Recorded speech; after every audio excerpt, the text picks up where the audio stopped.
કેમ છો બધા? મજામાં છો? તો આજે આપણે શાક બનાવીશું ટેસ્ટી અને સ્વાદિષ્ટ. લોટ જેટલો ચમચ આપણે તેલ લીધું છે ને આપણે ગેસ ઉપર પાણીને ગરમ કરવા પર રાખી દીધી છે. તો હવે એનામાં આપણે નાખીશું 1 ચમચ રાઈ. એને આપણે સારી રીતે પકવા દઈશું. તો આપણી રાઈ ફૂટી જાય ત્યાર પછી આપણે મીઠા લીમડાના પત્તા લઈશું, ઉમેરી નાખીશું, નાખીશું.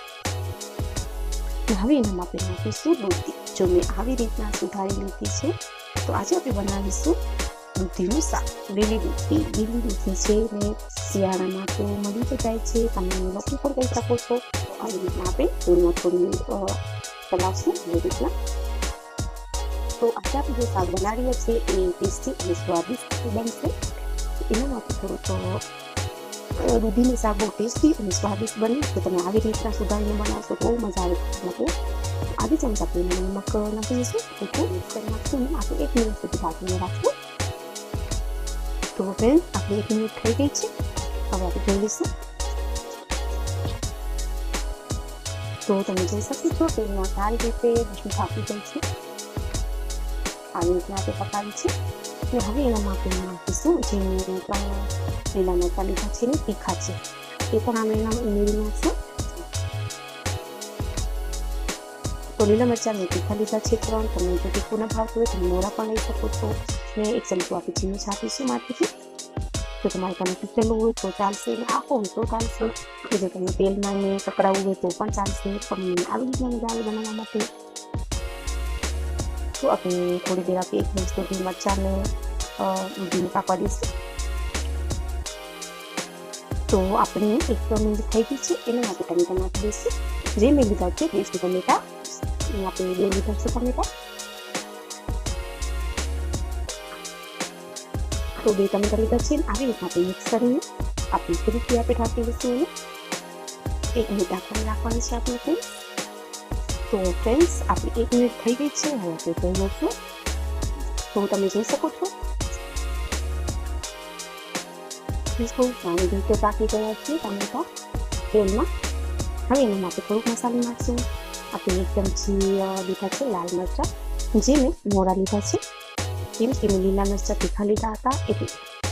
8 ચમચા હળદર નાખશું. 2 ચમચી જેટલા આપણે ધનિયા નાખશું. અને હવે આપણે મિક્સ કરી નાખશું આવી રીતના. થોડુંક આપણે પાણી નાખશું એનામાં 2 ચમચા જેટલું. પછી એને આવી રીતના ચલાવશું.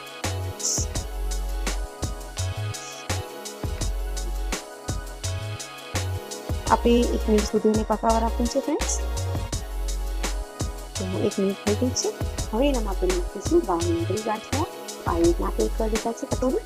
તો એને આપણે મિક્સ કરીશું આવી રીતના. આવી રીતના મિક્સ કરીને આપણે તેલમાં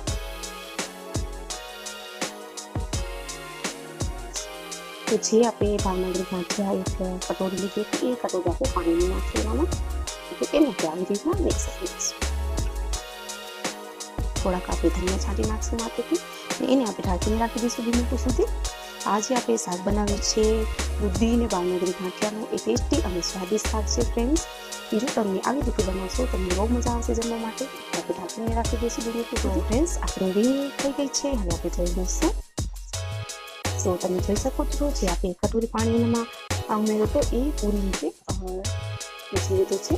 ને આવી રીતના બનાવજો તો તમે ટેસ્ટી અને સ્વાદિષ્ટ શાક બનશે દૂધી ને ગાંઠિયાનું.